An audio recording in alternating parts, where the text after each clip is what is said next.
నేను ఇవాళ మీకు సొరపిడుపు ఎలా వండుతారో చూపిస్తాను. సొరపిడుపు అంటారు, సొరపిట్టు అంటారు, ఏదైనా అనొచ్చు అనమాట. అంటే ఒక్కొక్క ఏరియాలో ఒక్కొక్కలాగా. సో నేను ఒక ప్యాన్ పెట్టి దాంట్లో నీళ్లు పోసి కొంచెం పసుపు వేస్తున్నాను. ఫస్ట్ మనం చేప ఉడకపెట్టుకోవాలన్నమాట. సో ఆ నీళ్లు వేడెక్కినాయి, అందులో ఈ సొర చేప మొత్తం వేసేస్తున్నాను. ఇది కొంచెం బాగా ఉడకాలి. ఉడికిన తర్వాత దీని మీద స్కిన్ తీసేసి మనం వండుకుంటాం అన్నమాట. మామూలు చేపల్లాగా కాదు ఇది. సో ఇప్పుడు స్టవ్ హైలో ఉంది. ఇది బాగా బాయిల్ అవ్వాలి. ఇది ఉడికిన తర్వాత ఎలా ఉందో నేను మీకు చూపిస్తాను. ఎప్పుడు ఆపేయాలో చెప్తా. చేప మొత్తం నీళ్ళల్లో డిప్ అయ్యేలాగా ఇంకొన్ని నీళ్ళు పోస్తున్నాను.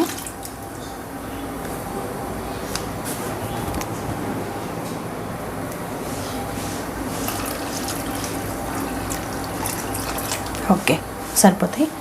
పసుపు ఎందుకు వేస్తామంటే దానికి ఒకలాంటి వాసన ఉంటుంది, అది పోతుందని పసుపు వేస్తారనమాట.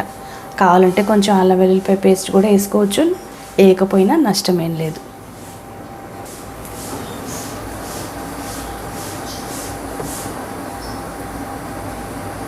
కొంచెం ఇది బాగా ఉడికి ఆ స్కిన్ కొంచెం విడిపోతున్నట్టు అవుతుంది, అప్పుడు తీసేయాలి. నేను మీకు చెప్తాను అది ఎప్పుడు తీయాలనేది. ఈ స్కిన్ చాలా రఫ్గా ఉంటుంది అన్నమాట. ఎంత రఫ్గా ఉంటుందంటే ఏదో గరుకు నేలలాగా ఉంటుంది. దాని మీద ఒకలాంటి ఇసుక కూడా ఉంటుంది అన్నమాట. అందుకని ఆ స్కిన్ని మనం తీసేయాలి. ఆ స్కిన్ ఉంటే అసలు కూరే తినలేం.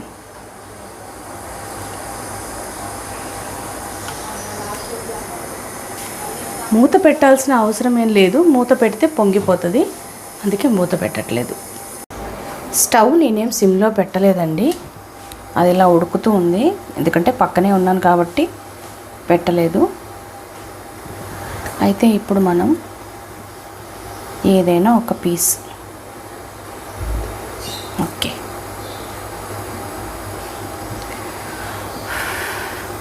ఇప్పుడు ఇలా పట్టుకొని, అంటే మనం చల్లనీళ్ళ కింద చేయాలనుకోండి పని, నేను మీకు చూపిస్తున్నాను. ఇట్లా వచ్చేస్తుంది అంటే స్కిన్ ఈజీగా చాలన్నమాట, తీసేయచ్చు. స్కిన్ పట్టుకొని తీస్తే వచ్చేస్తుంది కదా.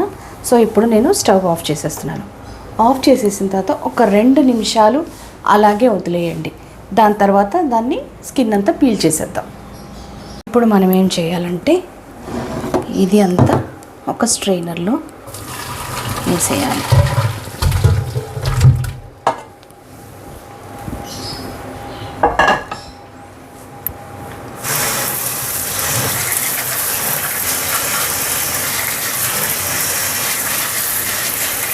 ఇది కొంచెం చల్లగా అయిపోయిన తర్వాత పీల్ చేయొచ్చు.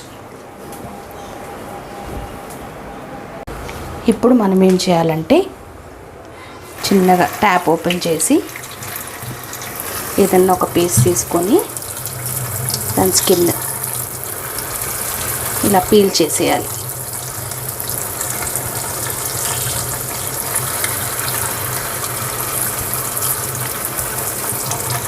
ఎంతో ఒక 5 మినిట్స్ ఉడికితే చాలండి, ఈజీగా వచ్చేస్తుంది. పెద్ద కష్టమేం పడక్కర్లేదు.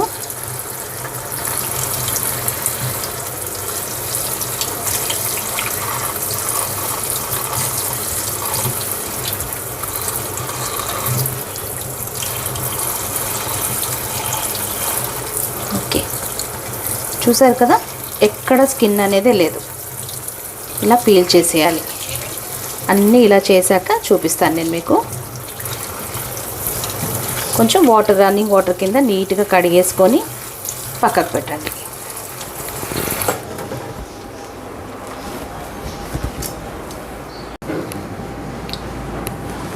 ఇలా అన్నీ నీట్గా చేసేసుకోవాలి.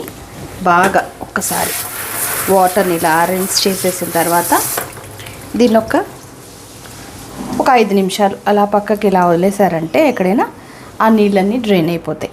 తర్వాత ప్రాసెస్ చూపిస్తాను నేను మీకు. మనం నీట్గా క్లీన్ చేసి పెట్టుకున్న సొర చల్లగా అయిపోయింది కాబట్టి ఇప్పుడు దీన్ని ఇలా మ్యాష్ చేసేసుకోవాలన్నమాట.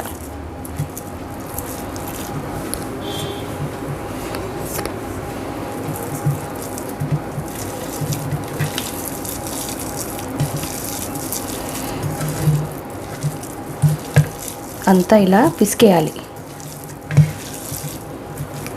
దీంట్లో ఉన్న బోన్స్ చాలా బాగుంటాయండి. మేము చిన్నప్పుడు అది బోన్ అని తెలియదు కదా, కర్కర ముక్క అని చెప్పి అడిగి మరీ వేయించుకొని తినేవాళ్ళం అనమాట. దీని తల కూడా చాలా బాగుంటుంది, టేస్టీగా ఉంటుంది, కరకరలాడుతా. ఇదిగోండి. ఓకే, ఇప్పుడు మనం ఏం చేయాలంటే దీంట్లో 1 కప్పు ఉల్లిపాయలు, నేను 3 ఉల్లిపాయలు వేస్తున్నాను. అంటే మనం తీసుకున్న చేప క్వాంటిటీని పట్టి మనం వేసుకోవాలి. ఒక 4 పచ్చిమిరపకాయలు, కొంచెం కొత్తిమీర ఇప్పుడు వేయచ్చు, లాస్ట్లో కూడా వేయచ్చు, మన ఇష్టం. లేదు ఇప్పుడు నేను వేసుకోను అనుకున్నా కూడా పర్వాలేదన్నమాట. దీన్ని బాగా కలిసేలాగా కలపాలి. ఇందులోనే మనం ఉప్పు, కారం, పసుపు కూడా వేసేయాలి. పసుపు ఒక చిన్న స్పూన్తో 1.5 స్పూన్ వేసాను. ఉప్పు ఫస్ట్ కొంచెం వేసుకుందాం, కావాలంటే మళ్ళీ వేసుకోవచ్చు. తర్వాత కారం, ఇది కొట్టించిన కారం అండి, అంత కలర్ ఉండదు. సో నేను ఇది ఒక 3 స్పూన్లు వేసి, 3 మ్యాంగో కారం ఉంటుంది కదా,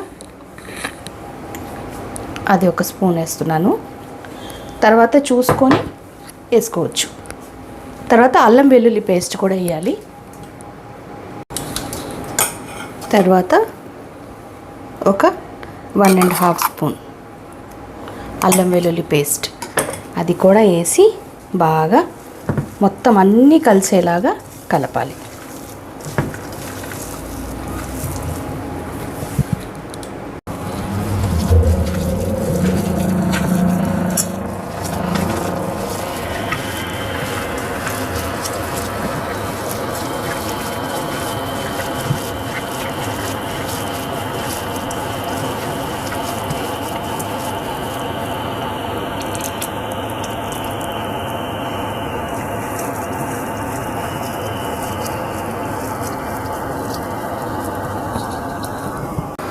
తర్వాత ఒక ప్యాన్ తీసుకొని స్టవ్ మీద పెట్టి స్టవ్ ఆన్ చేసి ఆయిల్ వేయండి.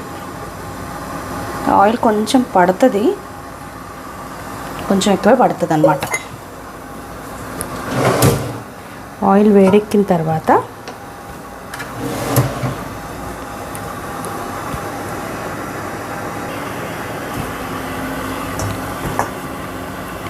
ఇది ఇందులో వేసేద్దాం.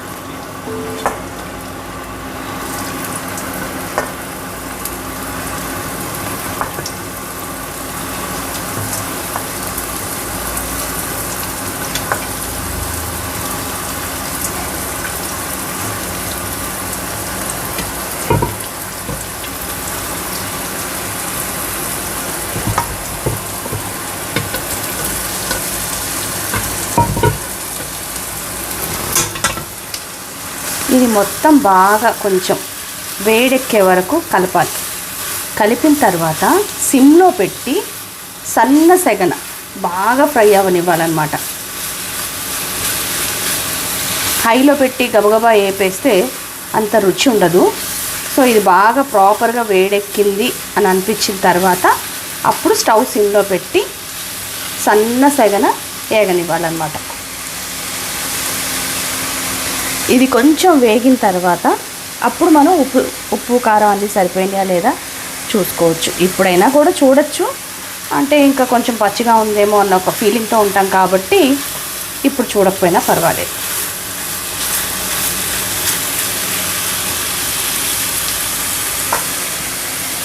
ఇప్పుడంతా ప్రాపర్గా వేడెక్కింది కదా, నేను స్టవ్ సిమ్లో పెట్టి సన్న సెగన వేపండి. మొత్తం వేగిన తర్వాత నేను మీకు చూపిస్తాను, సరేనా? ఇలా ఏదైనా ఒక థిక్గా ఉన్నది ప్యాన్ తీసుకున్నారనుకోండి, అంతగా మాడదన్నమాట. పల్చదిగా ఉంటే మాడిపోతుంది. సో థిక్ దాంట్లో చాలా సిమ్లో పెట్టి దోరగా వేపాలి. సరేనా?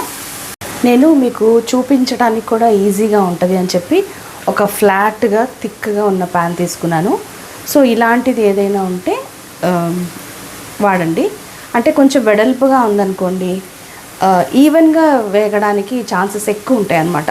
అంత ఒక గుంటలాగా ఉండేదానికంటే కూడా వెడల్పుగా ఉంటే గిన్నె బాగుంటుంది. అందుకని నేను ఇందులోకి షిఫ్ట్ చేశాను. దీని మీద మూత అస్సలు పెట్టకండి, అవసరం లేదు. సిమ్ములోనే బాగా వేగాలన్నమాట. సరేనా?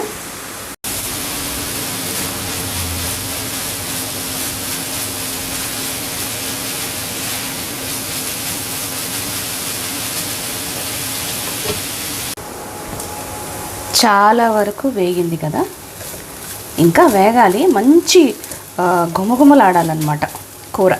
ఇప్పుడు ఒక్కసారి మనం ఉప్పు కారాలు చూద్దాం.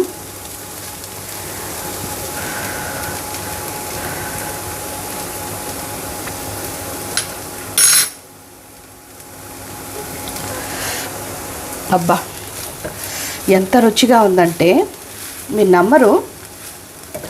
అసలు ఉప్పు కానీ కారం కానీ ఏది కూడా తక్కువ అవ్వలేదు. అన్నీ అంత పర్ఫెక్ట్గా వేసాను అనమాట. అదేనండి, వంట వచ్చిన వాళ్ళు మళ్ళీ మళ్ళీ 10 సార్లు చెక్ చేసుకొని వేసుకునేలాగా ఉండదన్నమాట. ఎందుకంటే వాళ్ళు వండి ఉంటారు కదా. సో వాళ్ళకి ఎంత వేస్తే సరిపోతుంది అనేది ఫస్టే మ్యాక్సిమం అర్థమైపోతుంది. చాలా టేస్టీగా ఉంది. దీన్ని పప్పుచారుతో తింటే చాలా బాగుంటుంది. పప్పుచారు మంచి కాంబినేషన్ దీనికి. దీన్ని ఉట్టిగా అన్నంలో కలుపుకొని తిన్నా కూడా చాలా టేస్టీగా ఉంటుంది.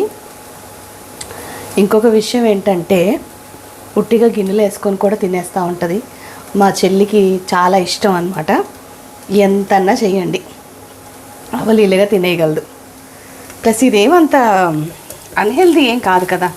సో పెద్ద ఫ్యాట్ కూడా, అమ్మో ఇంత కొలెస్ట్రాలా అట్లా ఏం లేవు కదా. సో హ్యాపీగా తినేయచ్చు. మా ఇంట్లో మ్యాక్సిమం ఫుడ్ లవర్సే ఉన్నారండి. నాకు కూడా ఫుడ్ ఇష్టమే, కానీ నాకు వండడం ఎక్కువ ఇష్టం అనమాట. సో ఇది ఇంకొంచెం వేగాలి, కనీసం ఒక 5 మినిట్స్ అన్నా వేగాలి.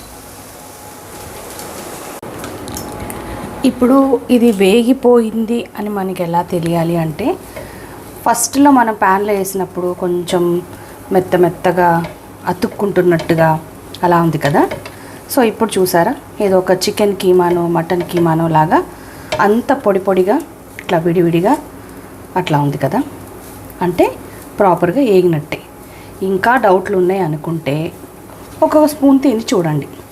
ఎక్కడైనా పచ్చి వాసన లేకపోతే అల్లం వెల్లుల్లిపాయ వాసన అలాంటిది ఏమైనా తెలుస్తుందా అని అనిపించింది అనుకోండి, అప్పుడు ఇంకొంచెం సేపు వేపుకోవచ్చు.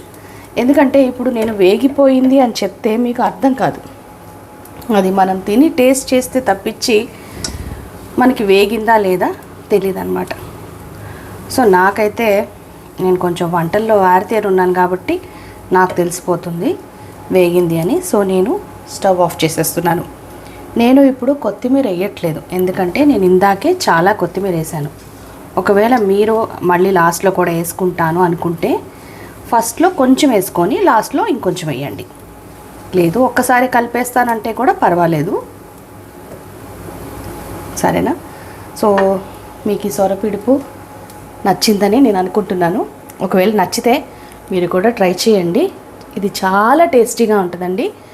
అండ్ ఏ సీజన్లో వస్తున్న చేపలు ఆ సీజన్లో తింటే మన ఆరోగ్యానికి కూడా మంచిదే. కాబట్టి ఒకసారి ట్రై చేయండి, చాలా బాగుంటుంది. సో ఇంతసేపు ఓపిక్గా చూసినందుకు థ్యాంక్ యూ సో మచ్. ఒకవేళ మీకు నా రెసిపీస్ నచ్చుతున్నాయి అని అనిపిస్తే ఒక కామెంట్ చేయండి అండ్ మీ ఫ్రెండ్స్కి కూడా షేర్ చేయండి. ఓకేనా? మనం దీన్ని సర్వింగ్ బౌల్లోకి తీసేసుకుందాం.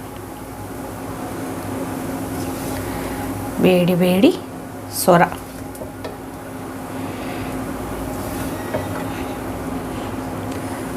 మా పెద్దమ్మాయికి చాలా ఇష్టం అండి, మా చిన్న పాపకు అస్సలు ఇష్టం లేదు. కొంతమంది ఉంటారు అట్లా ఇంట్లో అన్నీ ఇష్టంగా తినేవాళ్ళు, అందరి ఇళ్ళల్లో ఉండరేమో అనిపిస్తుంది. ఎవరో ఒకళ్ళు ఉంటారు ఇట్లా నకరాలు చేయడానికి. మీ ఇంట్లో కూడా ఉన్నారా? ఉంటే కామెంట్ చేయండి. ఈ బోన్ కూడా చాలా మంచిదండి, అది కాల్షియం. సో దాన్ని తినేయాలి, అదేం గుచ్చుకోదు. ఫైనల్గా డెకరేషన్ కోసం చేప తలకాయ.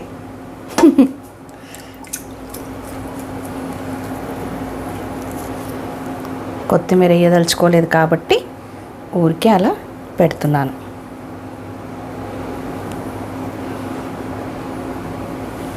ఓకే, మీకు నచ్చితే ఖచ్చితంగా ట్రై చేయండి, చాలా టేస్టీగా ఉంటుంది.